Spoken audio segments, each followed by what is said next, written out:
The new pope has now been selected, sworn in, the whole 9 yards. Robert Prevost will now become the first ever American pope, and he'll be known now as Pope Leo XIV. The names are important, by the way, I'll explain. Epoch Times said this. He said, with his first words as pontiff, he wished all people peace and urged the church to go forward without fear, hand in hand. It says the church must build bridges of peace around the world, he said. And he also invoked the intercession of Our Lady Pompeii, patroness of the Rosary, and led the congregation in reciting the Hail Mary. And it said Pope Leo XIV spoke to the world in Latin, Italian, and Spanish.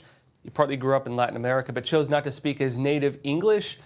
It notes as well that Pope Leo XIV, who's 69 years old, is a native of Chicago, but spent a significant amount of his ministry in Latin America, coming to the conclave as the Bishop Emeritus of Chiclayo, Peru, and he was twice elected Superior General of the Augustinian Order.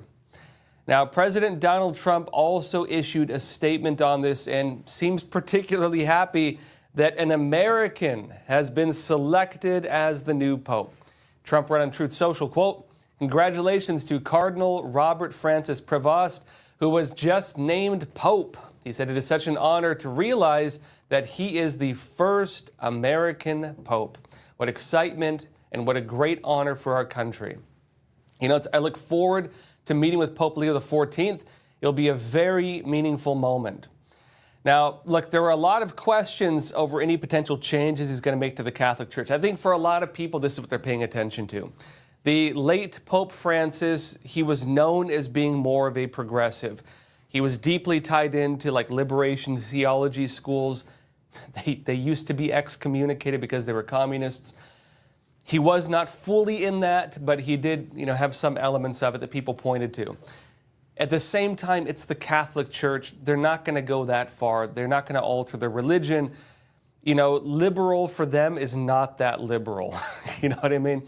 Like the more contentious things are like, do you give communion to, people who are homosexual and stuff like that? Like that's kind of the limit on it. Do you give communion to somebody who's had a divorce? It's that kind of thing.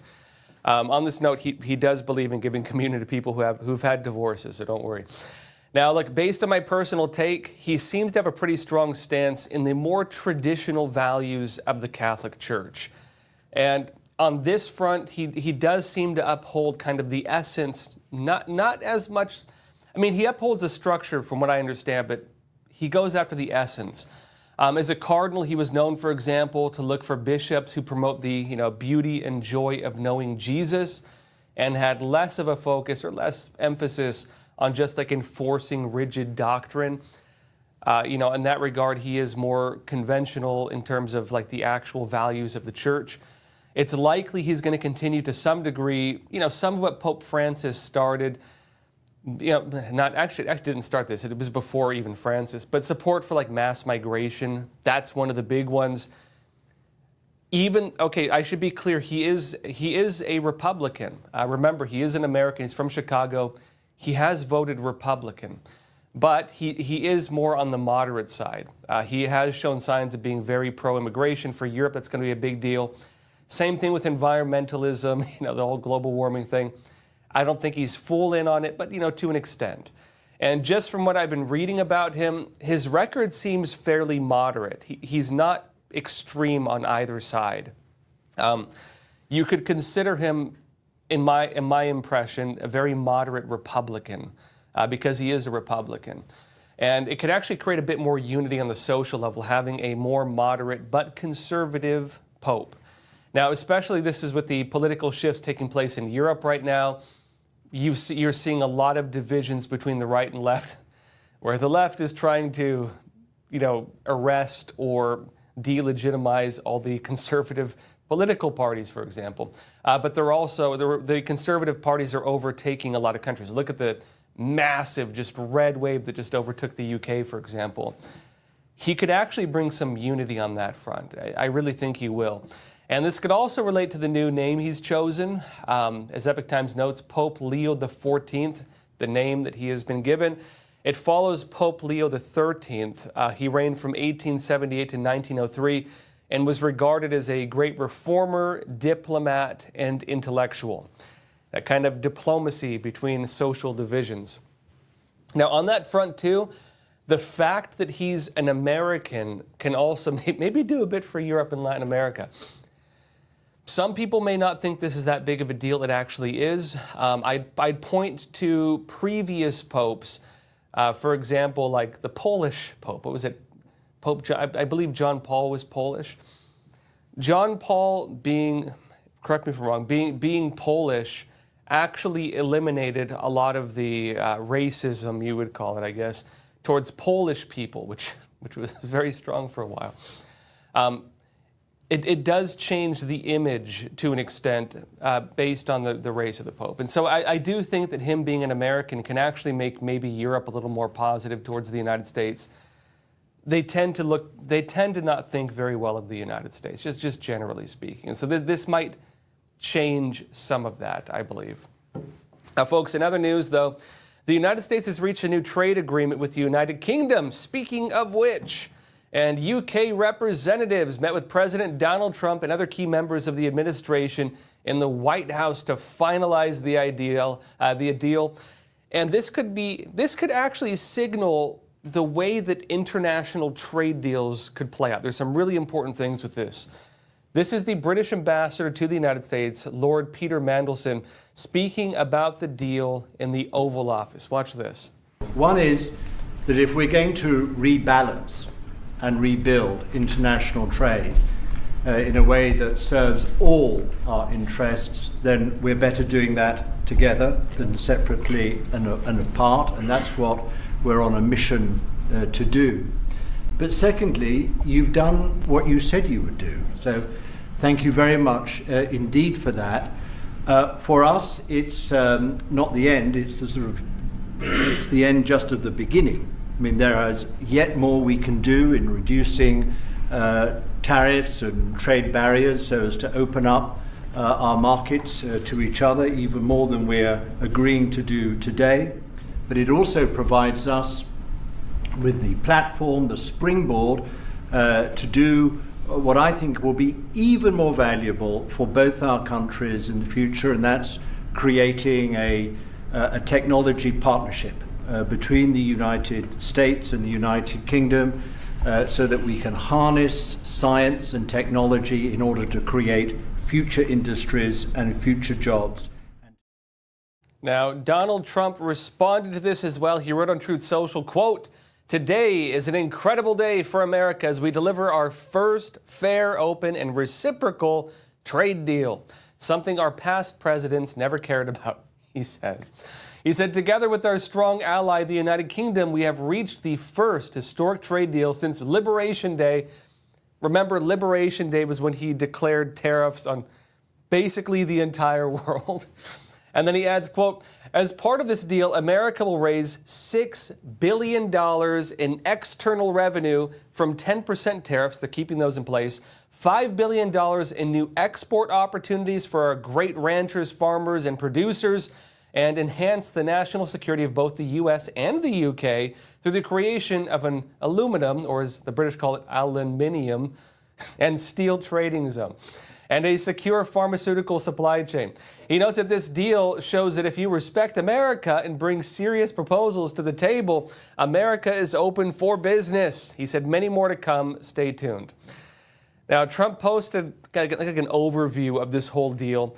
It also marks some pretty important things. Now, it seems right now that with trade deals, Donald Trump is planning to keep some tariffs in place.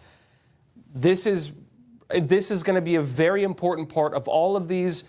The UK did not necessarily have very high tariffs on the United States to begin with. I mean, comparative to other countries. I believe their previously existing tariff against the US was like around 5%. And so they were among the better in terms of trade with the US. But on the other side of it, they didn't take a lot of our goods. And so the significance of this, two sides. One is that Trump is actually maintaining some tariffs on, we'll get in a minute, but also he's made it so they're going to take more of our goods. On the other side of it, it might make us improve the quality of our food because the British raised some, what I would say are very legitimate concerns about the quality of American food products, like chlorinated chicken. for example, like the amount of hormones we inject cattle with, and who wants to eat a steak riddled with hormones? I don't think most Americans even want that at this point if we had other options. And so it is possible that if we're going to actually sell things in these countries that they want, we may need to meet their quality standards, which are actually higher than ours in many regards when it comes to food. And I think with RFK Jr. in place, HHS, again, overseeing a lot of that, they may actually do it. I would believe that RFK Jr. also does not want our chickens being injected with chlorine and so on either. And so maybe that's a good start to that. Now also though, Trump is aiming to increase U.S. exports. He's trying to get other countries to drop most of their tariffs on the United States.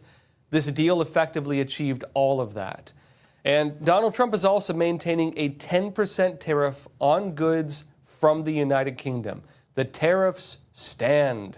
While the UK has reduced its 5.1% tariffs on U.S. goods to just 1.8%. We are tariffing them more than they tariff us.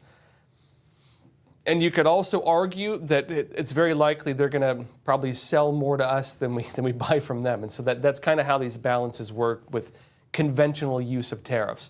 The normal way tariffs have been used historically is if there's a trade imbalance, the tariffs are used to offset that. And the idea is to prevent over capital, outflow, and making sure that your country is not being like drained through the trade deals you're making. So if, for example, your people are buying way more from this country than that country is buying from you, you will use tariffs to offset some of that. The businesses are still happy, the consumers are still happy, but the country is not losing the internal circulation of cash, which keeps the economy going. That is the more traditional view of how tariffs work and why you do them. Now, as Trump's graph notes also, this is projected, the deal with the UK, projected to bring in around $5 billion in new market access, meaning, of course, that the UK is going to be buying a lot more than they used to. If they want, of course, the consumers are the final decision makers on that. They have to decide to actually buy the stuff. Potential $5 billion and also around $6 billion in tariff revenue, meaning, of course, we're still going to be making a lot of money on tariffs. Now, notably, it also includes a deal for pharmaceuticals. We're going to buy some of the pharmaceuticals from the UK, and they frame this also as a step towards securing the U.S. supply chain. In other words, we're finding sources for those that are not China. That's read between the lines, that's what it means. We've been buying too much pharmaceuticals from China. They basically control the global market. The U.S. is now buying from other places, and the UK is probably not going to supply the entire demand in the U.S. for pharmaceuticals. They probably love to, but that probably won't happen. We're going to be looking for a lot of other sources for that, the United States, and that is part of this deal. It also includes a lot more market access for U.S. goods in the UK market just overall. But also on that point, what I find particularly interesting is the tariffs. Now, there have been a lot of questions going around on whether they are temporary, right? Is Trump just making these tariffs? Was Liberation Day just about using the tariffs as a launch pad for trade negotiations? Based on this deal, based on what Trump is saying, he's said it pretty clearly, in fact, the tariffs are here to stay. They are not going away. 10%, which is based on where we've been before, 10% is still very high. That is basically what he's saying is going to be the low end of tariffs we're going to be placing on other countries. Again, the UK tariffs on the US were not necessarily high even prior to this. As Trump mentioned, about 5.1%. We're tariffing them 10% going forward as well. And Trump also commented on this. Watch. The 10% baseline tariff remaining in place, is that a template for these future trade deals? You say you're going to keep it here. No. Is it going to stay in every case? No, that's a low number. They made a good deal. Some will be much higher because they have massive trade surpluses, and in many cases they didn't treat us right. One thing with UK, they had somewhat closed, not like a China as an example, but they always treated us with great respect. So they treated us with great respect. The template of 10 is probably the lowest end, and therefore they made that deal. But they we've had just a very special relationship with them. Like, I won't do that deal with cars. I mean, unless somebody. So 10% is a low number. That's still pretty high for tariffs, but that is going to be the low end of these future negotiations probably. And remember also, when Trump was first declaring the international tariffs, there were much higher levels for most countries. The way he did it, Trump declares Liberation Day, tariffs on everybody, tariffs for you and you and you.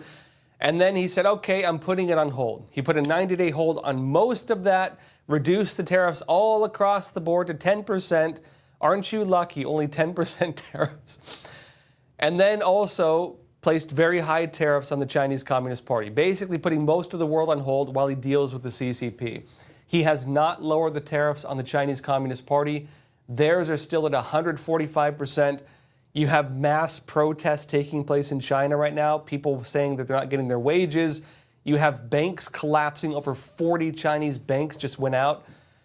They're not doing so hot. But Trump also announced plans to keep them there, even with the first steps in negotiations with China taking place this weekend. And this is important also because Trump has also been talking about the other uses of tariffs.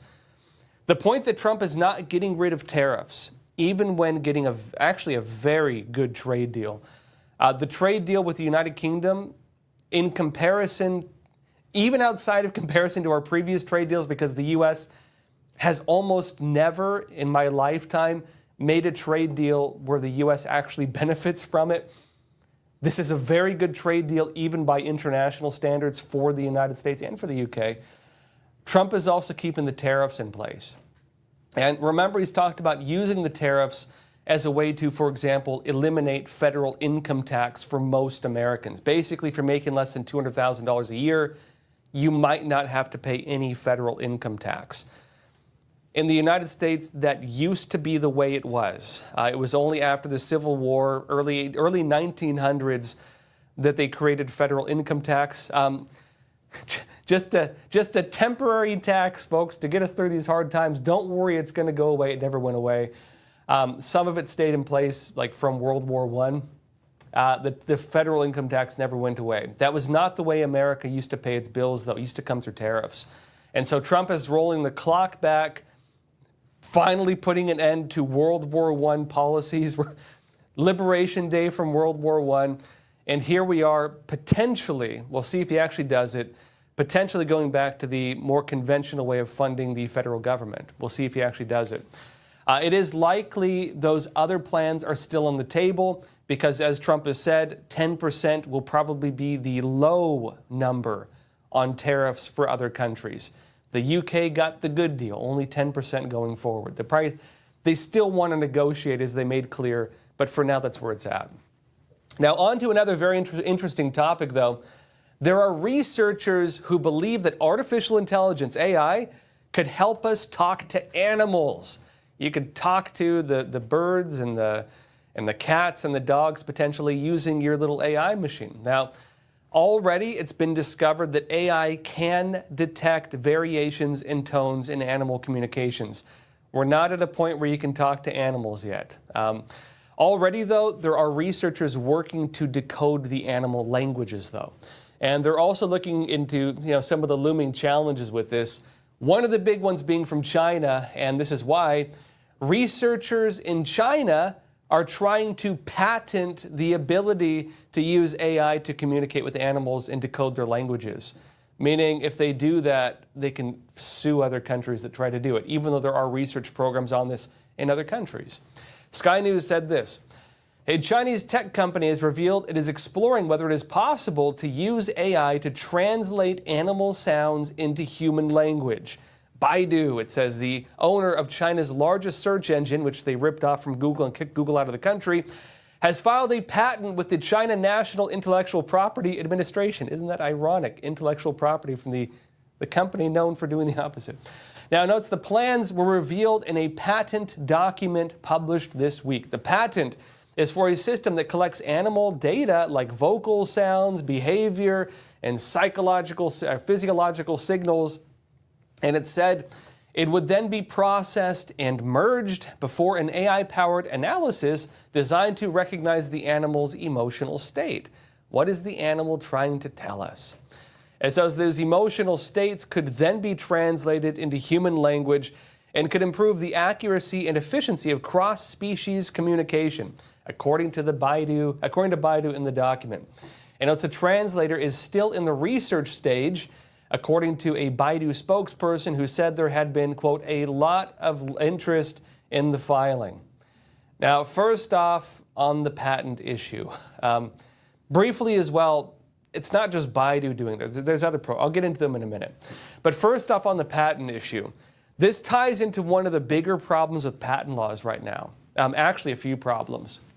Chinese companies and researchers, they've been filing massive amounts of patents. They're not the only ones. You even have firms in the United States that produce nothing. They build nothing, they produce nothing, they sell nothing. All they do is file patents, and then when people make products using anything that even remotely resemble those patents, they sue them. You have companies that purchase vague patents from other companies, even like minor components in software, computers, whatever else, and then sue companies using this kind of patent litigation. There's an entire market, an entire massive business that uses the patent system that's made to protect intellectual property merely as a predatory form of lawfare. China got in on the bandwagon with that. The CCP does this all around the world, and they effectively use it to crush competition. Even, for example, on Amazon, a lot of Amazon retailers, they make their products, put it on Amazon. A Chinese company goes, steals their product, files a patent on their own product in China, then uses their patent in China to make Amazon take down the product that they copied from in the first place, and then they're the product replacing the very one they robbed. That is patent trolling in China. They call them patent farms. They just file patents nonstop and then sue people for it. Now, this is pretty problematic because people can get sued if you basically try to innovate, if you research, if you do just about anything. And it's becoming an issue now. I mean, it's been an issue for a long time because in some ways it stalls innovation. And you also have really predatory companies out there, even countries like the CCP doing this. But the big kind of, maybe the straw that breaks the camel's back is going to be AI. Artificial intelligence is entirely breaking the patent system. Because what's happening now, imagine you've run a business filing patents and then suing people for it, and you don't do anything other than make money by suing people. And then suddenly you can use artificial intelligence, hey, generate a patent for me, generate every combination of music so that I can patent every single tone, and I can sue every single music creator in the world once they make anything new. There are companies doing this. They're using AI to effectively file all types of any possibility of human invention or human technological process, and they're doing it with the sole intent of suing people who use it. This is destroying the entire system of patents. If this keeps going, it's going to break the system. And China, of course, is one of the biggest violators on that. But on another point, a much lighter point actually, about animal speech. It's actually not just Chinese researchers doing this. There are many different areas of study on this. Researchers have been trying to decode animal speech for years. It's been discovered, for example, that birds have complex languages. We can't decode it, but it is recognized that birds have complex languages. Not all birds, but some of them. And not just the parrot in your room that has learned your complex language, whatever that may be. There are a lot of things, quite a few research fields on this trying to figure out, for example, the language of whales. It's known that whales actually have pretty complex communications.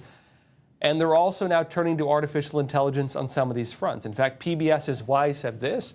It said behavioral ecologist Jacqueline Aubin has studied beluga whales in Quebec's St. Lawrence River estuary for years. Belugas, those little white happy whales, are plump white whales that are bigger than dolphins and smaller than killer whales. They communicate using whistles, calls, and clicks. It says she studies their calls and has collected thousands and thousands of hours of recordings. It notes in the past, she would go through these calls in her lab. Her eyes would get tired from staring at a screen after 2 hours, and she had to take breaks. Then she got in touch with a computer scientist who helped her develop what? A machine learning model, artificial intelligence. So a computer, it says, could go through the recordings and flag parts that could be interesting, using AI to make the research more effective and to eliminate some of the more difficult parts with this. And as Aubin said that, quote, really ramped up the process and allowed me to process so many more hours of recordings, really like a mind-blowing amount of progress. And note she has been able to identify some specific calls, like the call that a beluga mother will use to get a curious calf to return to her side. And notes for decades, people have dreamed of being able to understand what animals are saying. Artificial intelligence and machine learning have led to dramatic progress in recent years for researchers studying belugas and sperm whales. Another very big area of research is sperm whales. And I know some scientists are excited for future progress, whereas others caution there may be obstacles to understanding animals that humans will never overcome. Very possible. I'd assume we're pretty different in the way we think. And notice that whale biologist Shane Jarrow has also benefited from machine learning in his research. Sperm whales are the largest toothed whales, can dive deeper than nuclear submarines, that's pretty dang deep, and can live for as long as 70 to 90 years. Now, on the point of sperm whales, there are a lot of projects researching their languages as well. One of the bigger research areas. There have been similar ones on dolphins and other animals. In fact, the military has done a lot of research on dolphins. They've looked into ways to weaponize dolphins. This is not a joke. Using them, for example, for many different purposes, including like finding submarines and stuff like that.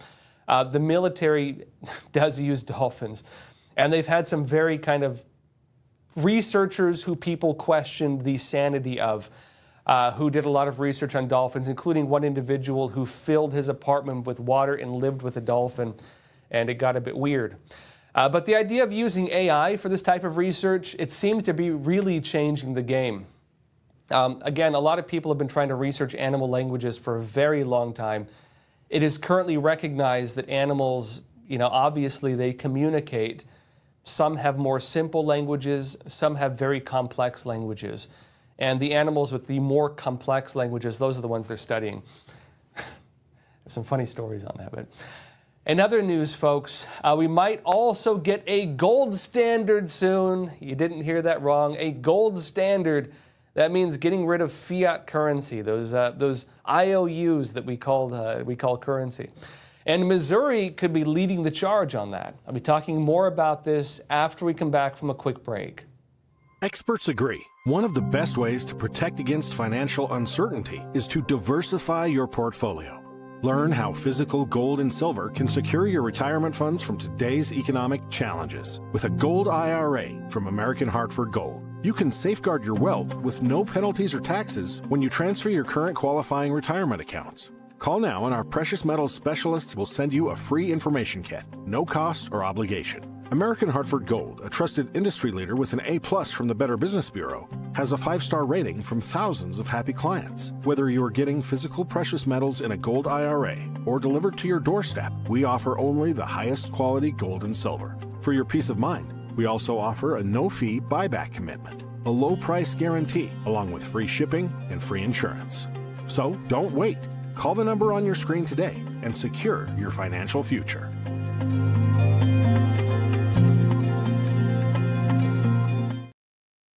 Welcome back. The United States may soon get a gold standard, not across the entire United States, but in part of the United States. That means getting rid of fiat currency. Effectively, what we have are bank notes that represent a set value that the banks can change by printing more of it. And Missouri is now implementing a new gold standard as we speak. They're actually moving towards it. They're actually now working on a system where people can choose to pay for products and even pay their taxes. And that is really important. I'll get into it using gold and silver. Kansas City Star said this: shoppers in Kansas City and across Missouri could soon be able to pay for their groceries and pay taxes with gold and silver. It notes that Missouri lawmakers this week, in a move that surprised some, approved a controversial bill that would make gold and silver legal tender in the state. The legislation, which passed both chambers of the General Assembly as an amendment to the sweeping finance-related bill, is headed to Republican Governor Mike Cogio's desk. And notes the Republican-led legislation would require state government entities to accept electronic versions of gold and silver called electronic specie currency.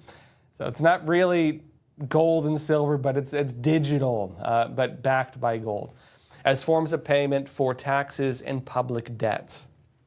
Now, it notes as well, while the measure would not require businesses to accept gold and silver as payment for private uses such as groceries, it would allow them to do so.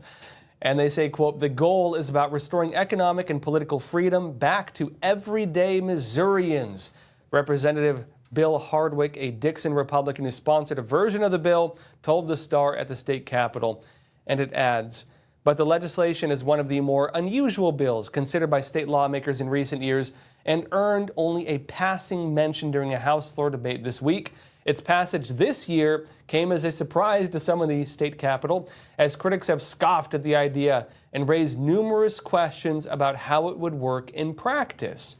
Representative Kemp Strickler, a Lee's Summit Democrat, said he opposed the language of the bill dealing with gold and silver. However, he supported other parts of the larger legislation and ultimately voted present, meaning he did not vote against it, but said, hey, I'm here, right? Now, on that point, as you may have guessed, I've been following the whole debate around a gold standard for a very long time. And actually, there's something really key in this, the ability to pay your taxes using gold. One of the major points with currency overall is, what people are, is whether people can use it to pay their taxes. If the government says you can only pay your taxes with gold, that effectively validates gold as the staple currency. If they say you can only pay your taxes using, Federal Reserve notes, which the current money we use, they are Federal Reserve notes. Look at the bills in your pocket. They say that on them. They're not tender being printed by like the U.S. Treasury per se. Well, they kind of are, but they're through the Federal Reserve technically. And so on that front, we basically have a public-private organization that has been given the ability to, run our currency. If the United States now begins opening up the door a bit, and keep in mind this is just Missouri, it's not like all 50 states are doing it, and they say you can now pay your debts and pay your taxes using gold or silver, that makes it so that these are now recognized legal tender. Now, as they note as well, this is not like you're going to be rolling up to City Hall, pushing a little cart full of like golden bars. Anybody who's bought gold understands the way this may work. There are companies that sell you coins and so on. That is a very big thing. You actually have physical gold and silver. But if you want to be an investor, you can actually buy, digital currency of gold and silver, which are effectively like, it works like a bank would, where you buy into a bank, but the amount you put in is matched by the equivalent amount of gold or silver, right? Bullion, and that's the way it works. And so what they're saying here is not that you'd be rolling to the bank or rolling to your grocery store and handing over like a gold chip or something like that. The way this would work is that you'd probably pay with your credit card or pay with something along those lines, and it recognizes a digital gold standard effectively.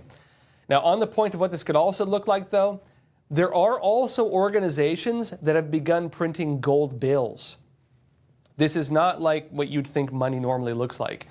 I actually have some of them. There's companies that do it.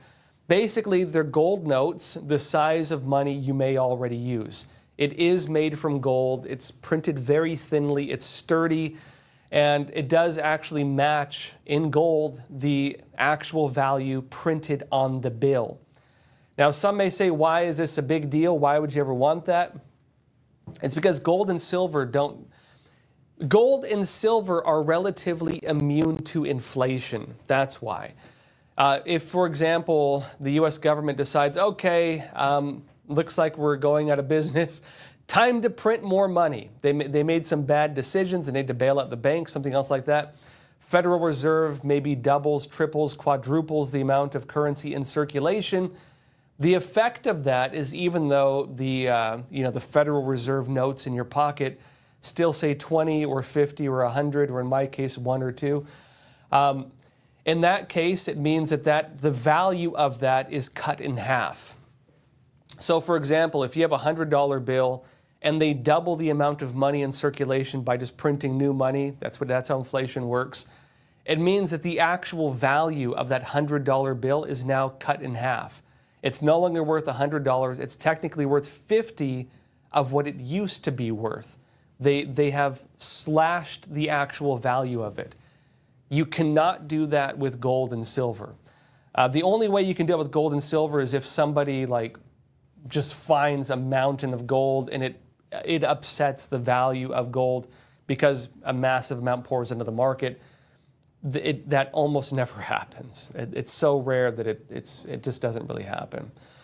There's also been talk for a long time at the federal level on whether they could back the dollar using gold. Again, that would not necessarily mean that they change our currency. That would just mean the gold is the Federal Reserve notes you have in your pocket are backed by gold. And that also would mean they can't just massively print new ones. Well, they still could. But it's actually backed by a more tangible value. And I take that back. They could still print more of them. But what it would mean if they print more Federal Reserve notes is that if your dollar used to represent $1 in gold and they double the printing of Federal Reserve notes, which are, again, what our currency is, if they double it, it means that while $1 used to equal $1 in gold, it now means you need $2 to equal $1 in gold, meaning your dollar that you used to be able to buy $1 of gold with is now basically worth 50 cents of gold. That's the way printing of money works, and it's one of the more somewhat unethical systems of what you call fiat currency. Currency that is not the actual asset, but instead something that represents the asset. You're basically carrying around IOUs from the bank. Fiat currency is basically bank IOUs, and that's kind of how it works. Now, in some ways, you could argue it's not a direct currency either that uses gold or silver, but if you were to make a gold standard to represent the dollar, it does create a more tangible value at least, and that is part of the argument with it. All right, folks, that said, who knows if we'll ever get a gold standard? We can wait and see. But without a doubt, it would be interesting if you could be able to pay maybe across the whole United States taxes and debts using a gold-backed digital system, basically a credit card, which you could cash in and actually get the physical bullion out. That'd be fantastic, I think. That said, folks, hit the like button, leave a question. Let's jump into some questions. Let's see here. First off, NF, you're saying the food we export is not the garbage sold here. That is true also. Has anybody ever gone to Europe and gone to McDonald's? All right, question.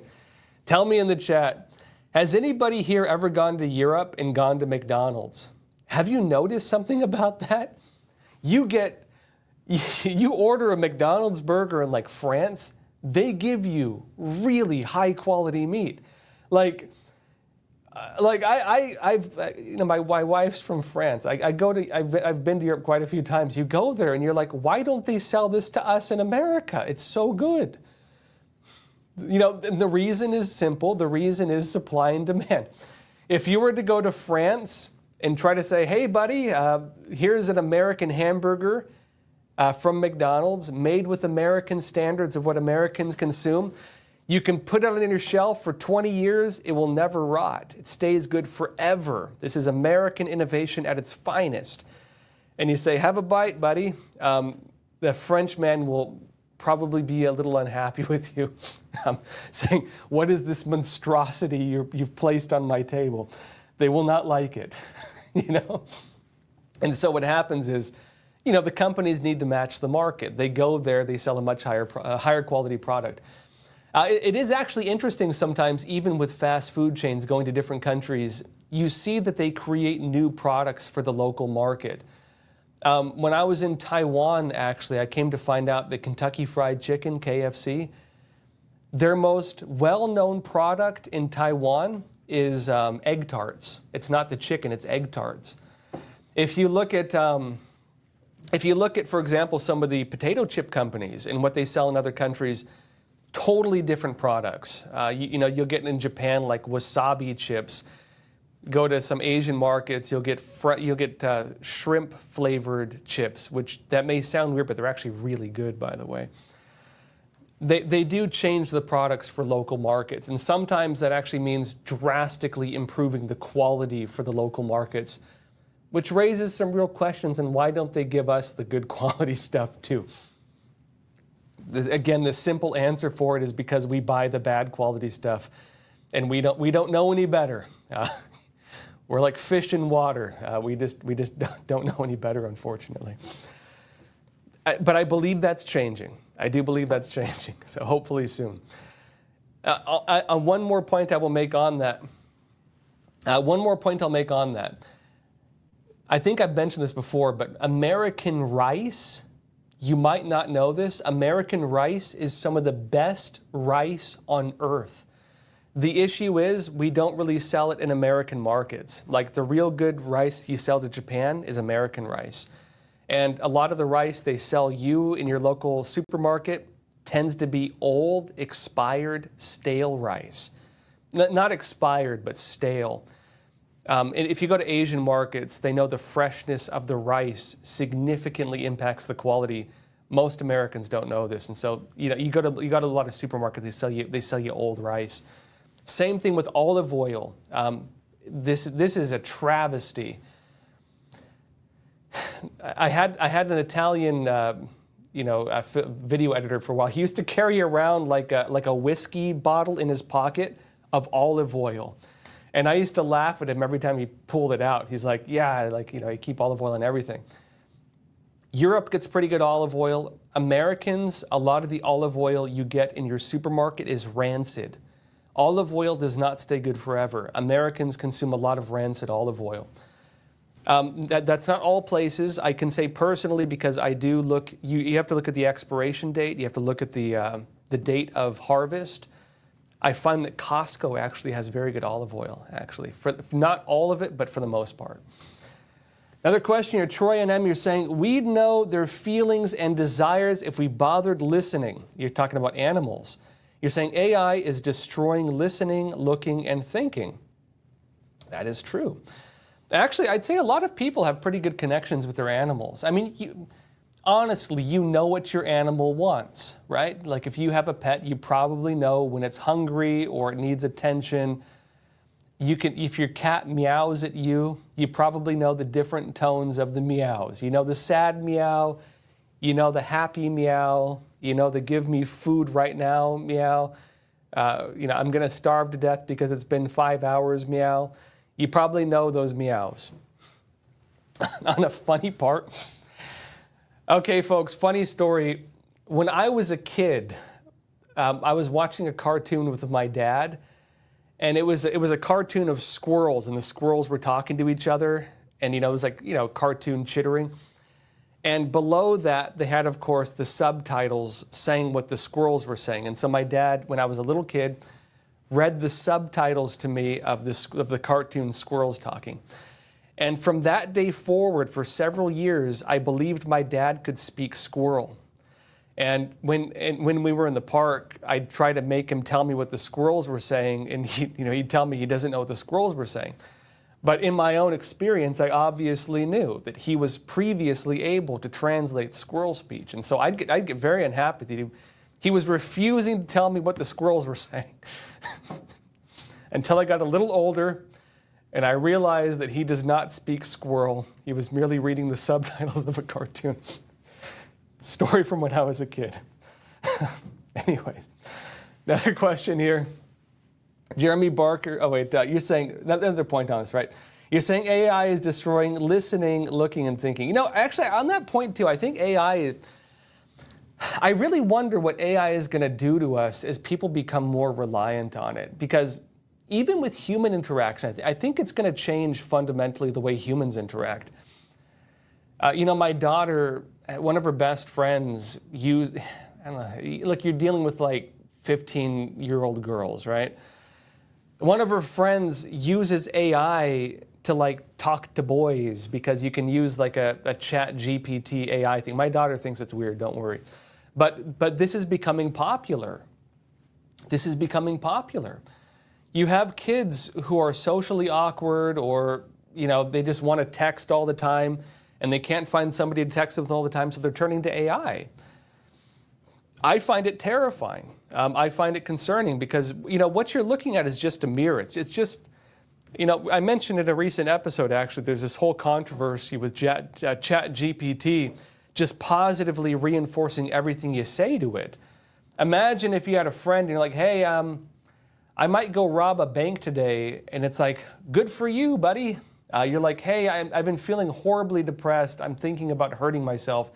And the AI is like, can I tell you some different methods? You know, good for you. Like, you know, absolute positive reinforcement is not a good thing. I think especially as people start getting relationships with AI, it's going to give them weird understandings of relationships.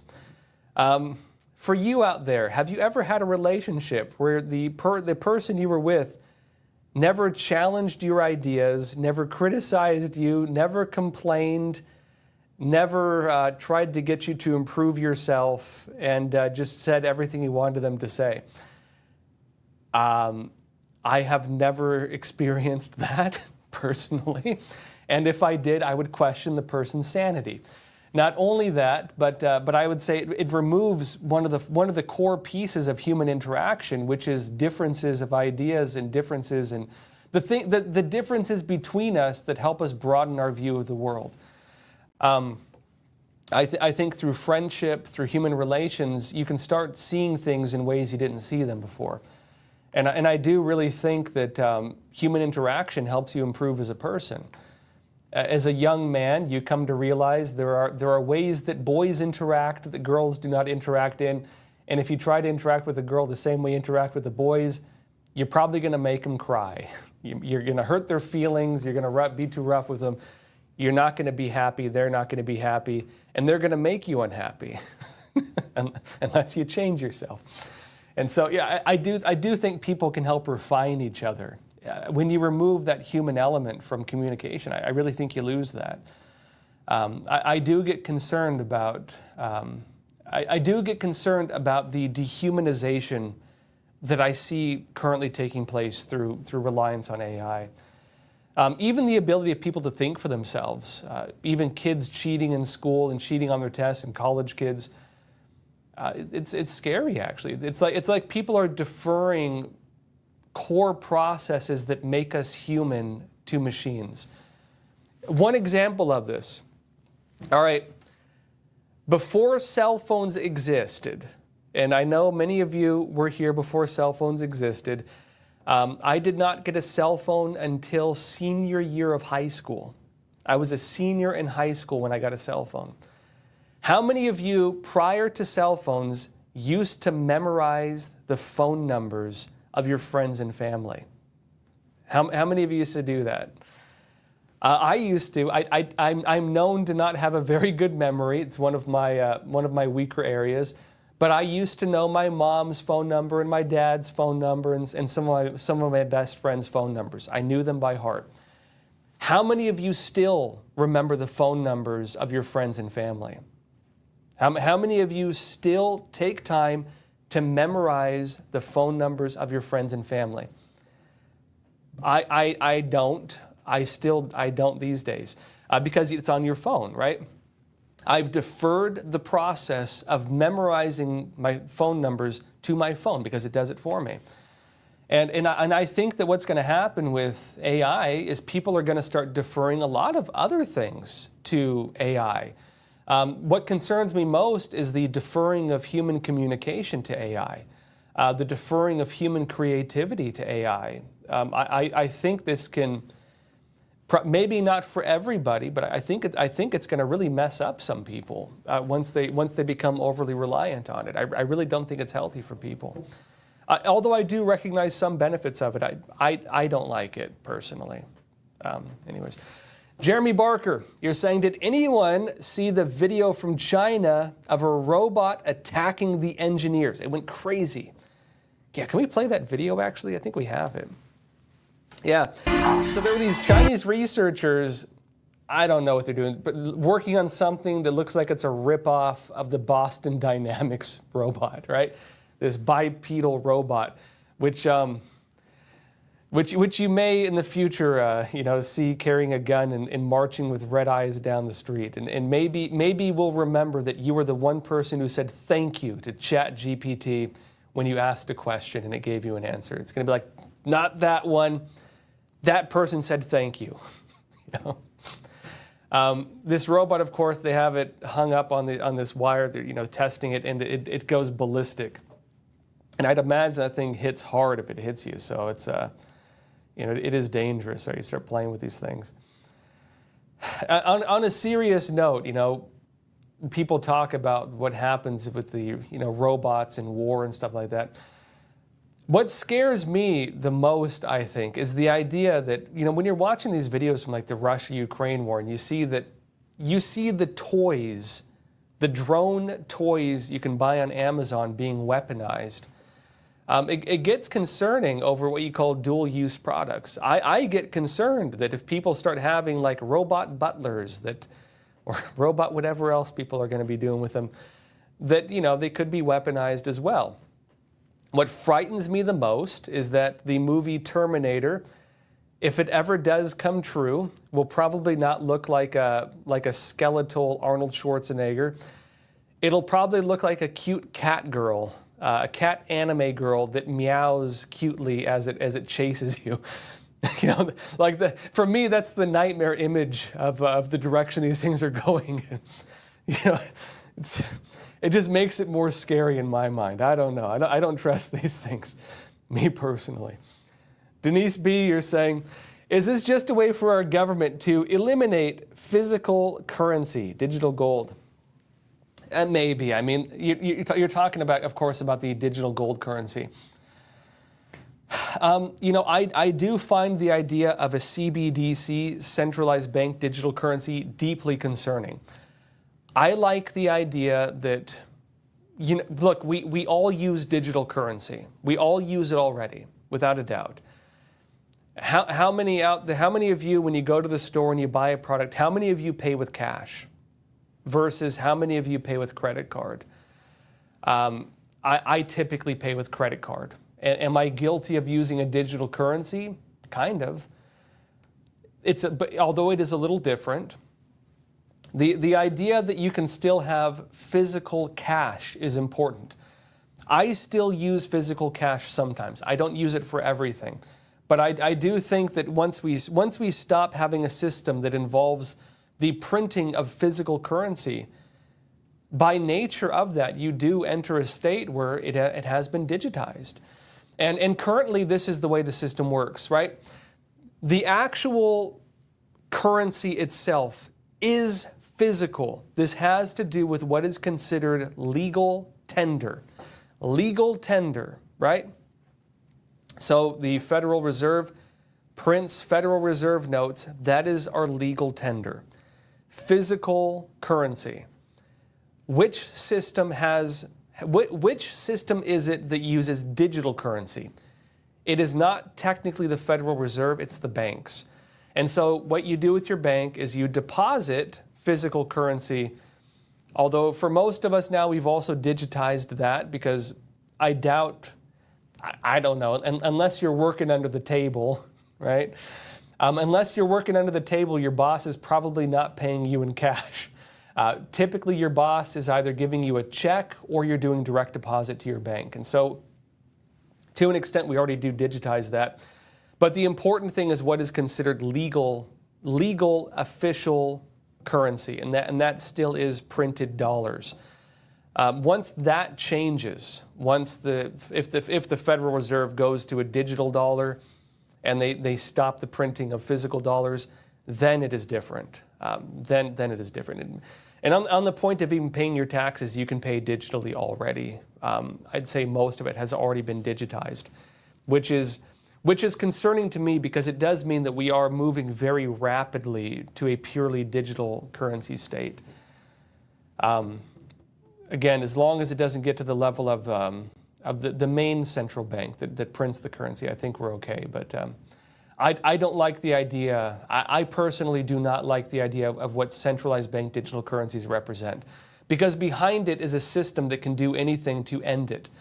Look at the issue of debanking, where people say something wrong politically and the bank cancels their account. It's a huge problem. It is already a big problem. And I know people may say it doesn't happen all the time. It does happen for people put their necks out a little too far. If that can happen to you through the official financial system and everything is done through that, you're effectively cut off from it. One of the big case studies for this is China. In addition to all the other crazy videos coming out of China, there's been a lot of videos where people are going around major cities and they're showing all these homeless people, just rows and rows of homeless people. And a question that might come up is, how do you have homeless people when you have literal ghost cities? Entire cities and nobody lives in them. How can you possibly be homeless? How can you be homeless when you have places that used to be densely populated and now they're like creepily empty? The answer is this. It's because they've adopted a centralized bank digital currency, the digital yuan. And they also have alongside that the social credit system, which means if the CCP don't like you, you're canceled from the financial system. If you dare believe in religion, if you have banned political viewpoints, you are canceled by the system. And because that's connected to a digital currency, you're disconnected from the currency, meaning you can't buy anything.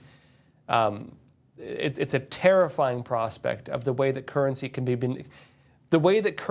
be manipulated as a form of social control. China is the warning. They're the canary in the coal mine of what that can look like. All right, another question here. 12ND, the first second, the first USA. You're saying, Josh, wouldn't going back to the gold standard potentially tip the scales in favor of the BRICS nations? Yeah, like China, Russia, and so on, right? You're saying, I know the U.S. claims to have double the quantity, but that is based on Fort Knox having the gold they claim. Yeah, and so that is a concern, actually. So one thing that's been happening is the CCP, the Chinese Communist Party. Okay, case study on the allegations with Fort Knox, where we're wondering if it really has all the gold it claims it has, or whether there's like a big IOU on the floor of Fort Knox. IOU, 120,000 gold bars. Just as good as money. It's an IOU. You know, that actually happened in China. That actually happened in China. So, all right, funny story. Does anyone here remember the stories coming out when China, the Chinese Communist Party, was declaring they found a way to create a more pure form of gold? I think they were claiming they could make like 100% purity, which I don't know. I don't know too much about how they process gold, but from what I understand, it's almost unheard of. It was like a near pure form of gold.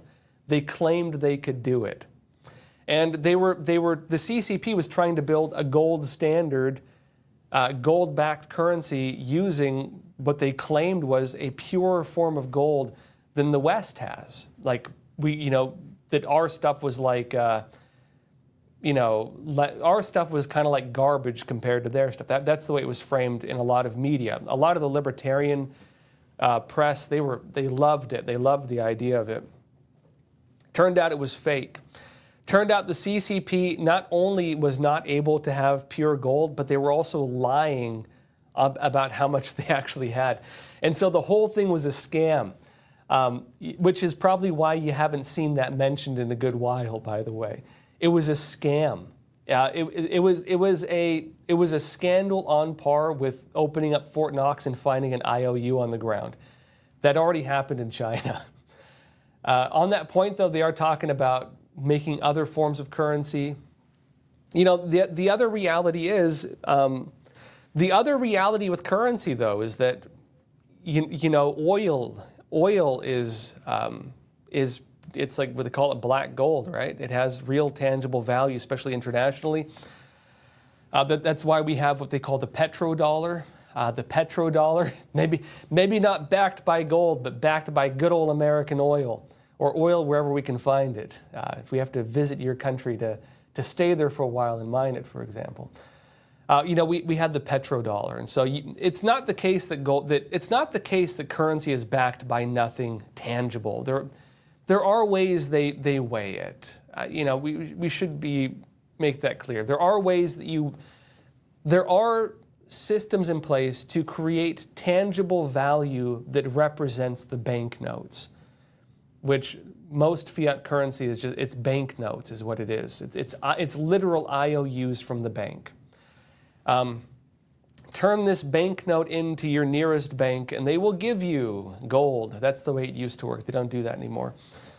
And now it's like, you know, another point on this, you can use your physical currency to buy gold. You can do that. You might notice that as they print more money, the currency you use to buy gold seems to buy less gold because of the nature of inflation, but you can buy gold. And gold tends to be very stable. So there are some things with it. I don't think that would it would not impact the U.S. dollar with the BRICS nations. The other side of everything and outside of all the criticisms of the Federal Reserve and everything else. All right, this is a slightly different argument, but it does tie into the threat of other currencies, including from the BRICS nations. The reason why the U.S. dollar is recognized as the world reserve currency, the reason why it is so deeply respected, the reason why most other countries, even if they say they're going to do it, it probably will not happen. Creating currencies to dethrone the U.S. dollar is this. The U.S. dollar is very stable. It is very stable. Now, part of that comes with a detriment, which is Federal Reserve interest rates. They use interest rates and adjust interest rates to maintain the stability of the U.S. dollar. That does mean that if America is deeply prosperous and life is fantastic here, the Federal Reserve may increase the interest rates to offset the imbalance. What does that mean? It means that you may not feel the benefits of a good economy.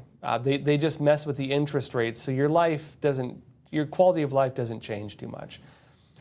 The benefit of it is if things become very bad, they will lower interest rates, and you will also not feel how bad it is. You will be relatively okay. And internationally, with trade, that means the dollar remains relatively stable. That has huge benefits, and it's also one of the reasons why the U.S. dollar is and probably will remain based on everything, there's nothing in place that could change it. For the foreseeable future, will remain the world reserve currency. A lot of financial people would say that there are no current threats against the U.S. dollar based on this alone. And while people may criticize the Federal Reserve for this kind of stuff, it does help maintain the stability of the dollar. And that has a lot of value for the United States, especially with the ability of the U.S. to place sanctions on other countries, which is a form of conflict resolution. For example, if the Chinese Communist Party wants to use Muslim slave labor, we can place sanctions on the companies that do that. America has done that. That means that we can enforce American values on other countries. In other words, hey, don't have slaves, recognize some degree of human rights. That does represent American values, and that does represent the standard of human rights that America has established. That is partly maintained by our ability to place sanctions on countries, and that in turn is based on the fact that the U.S. dollar is the world reserve currency, and that's also based on the fact that despite all the criticisms, the Federal Reserve has done a very good job maintaining that. And and that's the other side of the argument, right? James Dyson, you're saying, Josh, can you elaborate on the Chinese students stealing information from Stanford University and the issue of Chinese espionage in the U.S. across academic institutions? What is the likelihood that this is happening in other institutions as well? As always, I will mention that I've been covering this for a very long time. The Epoch Times first broke the stories on the Confucius Institutes going back to, I believe, 2006 or 2007. We were the first media to expose this.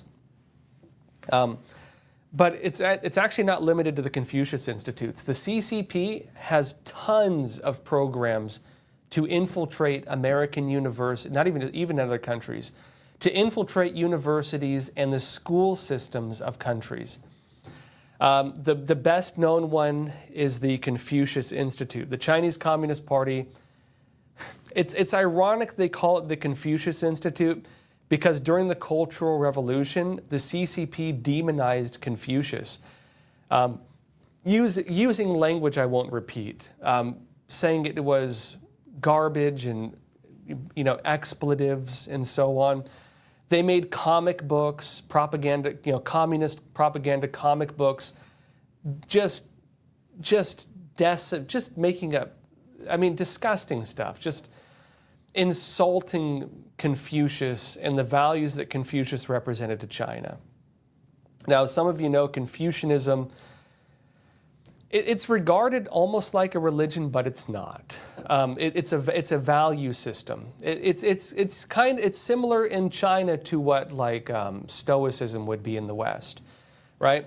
It's a system of values that establishes, to some extent, the character you have in these countries.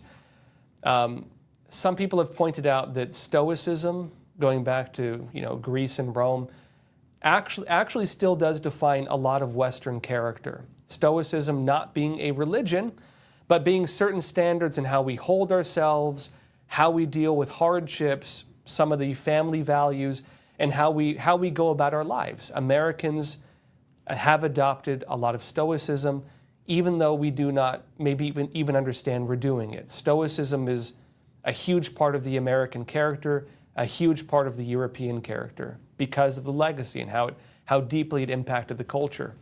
It's the same thing in Asia. A lot of Asian countries were deeply impacted by Confucianism. Not technically a religion, but because of the religious culture in Asia, where the religion is almost in the culture itself to some extent, and they have different beliefs on character cultivation, which they believe is a religious process. The concepts of religion are a bit different there, right? They talk more about character refinement is one of the core parts of a lot of the religious practices. And again, it's a different theory on religion, right? And Confucianism representing a form of character refinement, family values, standards of marriage, standards on being moderate and things like that. It did create a lot of the cultural foundations, not just for China, but for a lot of Asia. When the CCP was destroying the culture, they had to destroy Confucius. And so, because Confucianism was the basis of a lot of the traditional culture, they just decimated it. They destroyed the mannerisms of China. And it is such a tragedy, actually, because when you see videos of Chinese tourists and they're urinating on the Gaza pyramids or defecating on an airplane, that is not what they used to be like.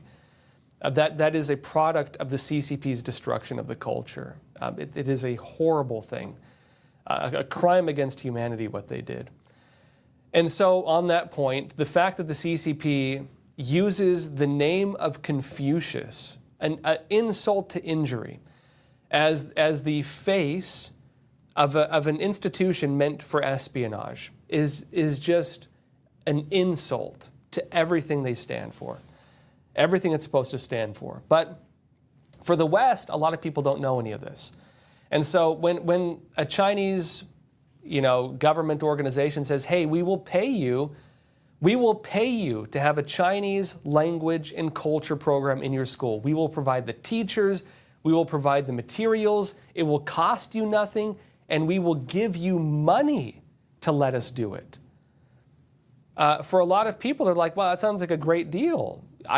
You pay me to construct, in some cases, buildings and create new educational opportunities for our students, including Chinese language.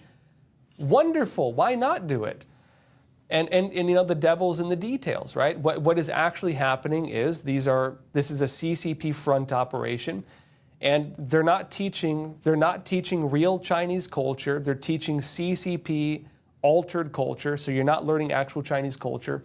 They're not teaching traditional Chinese language. They're teaching pinyin, which I know it's become commonly used, but the CCP also completely altered the Chinese language. They still use the traditional language in Taiwan, by the way. Just utterly, it's so terrible what they did, right? Anyways, they do that, and then they also do Chinese propaganda. You know, it's all CCP propaganda, and they use it, of course, to create as what they call soft power, a form of the use of culture as a method of espionage. And that's what it is. That's what the Confucius Institutes are. In addition to that, they then use that money to strong-arm the schools. And so if the school wants to host the Dalai Lama, which this is a real case, the Tibetan Dalai Lama wants to go give a speech there, the Confucius Institute will threaten the school and say, we will pool funding if you allow this to happen. And some schools fold to it and some don't. Because sometimes, you know, if you're a school and you have a set budget, you cannot afford to lose a chunk of your budget. It can really impact you. And so it's problematic. That's become a big controversy with the Confucius Institutes. But there's more to it. They don't only do that at universities. They have Confucius Institute programs all through middle school, all through junior high, all the way down to kindergarten. They have even what they call little red schools. So the CCP has tons of these programs in the United States. The program James Dyson is talking about is a new one that was recently revealed. I'm not going to go too deep into that this time because I want to talk about it in a future episode. But basically, it was an espionage program working through academic research, I believe. It's another one on top of all of this. They have several programs like that. There's the Torch program. There's the 1,000 Talents program. There's the 769 program, the 211 program, I think it is. They have tons of these things. And so a lot of people, they look at one part, but it just scratches the surface. They have so many programs like this. There's also student spy organizations, the CSSAs. They're the Chinese Student and Scholar Associations. They are publicly, they will even say it on the website, funded and even operated to an extent by the Chinese consulates. And this is one of the ways the CCP will raise spies. And that is a huge threat to the United States, by the way. Because what they do, they bring students in through the CCP system, manage them through the Chinese consulates, place them in these organizations, get them to go down different academic tracks, and then strategically place them in industries and government in the United States. And so you might have a CSSA member, Chinese Student Scholar Association's member, go on to work in one of the major government institutions, maybe the IRS. You can have a CSSA member go and get a job in the FBI. You can have one go and get a job in the State Department. You can have one of them run for political office, for example. You can have one of them go and work in the IT department, the tech department of a major corporation, and they become an insider threat, a spy within that organization that can allow for external breaches and intellectual property theft. The threats of this are incredible, and they're not being addressed properly right now. There's a lot we can go into on this. Maybe I need to do something broader on it in the future because it's a huge problem. But again, I could go on that topic for a long time. So It's getting late, folks. It is Friday. Thank you so much for being here. Join me again on Monday after enjoying a very fine weekend. So join me again Monday, 10:30 a.m. Eastern Time. It's Friday. What does that also mean? It means we have prime time tonight. So be sure to join us for that as well. Prime time. It's a more casual show. It's myself, Roman Balmakov, who does Facts Matter. You've all probably seen Roman stuff. Tiffany Meyer, who does a really good China show called China in Focus. She's with the NTD, as well as a couple of my other colleagues from NTD, Cindy Druki or Chris Bob. They all do great work. We have a lot of fun doing this show.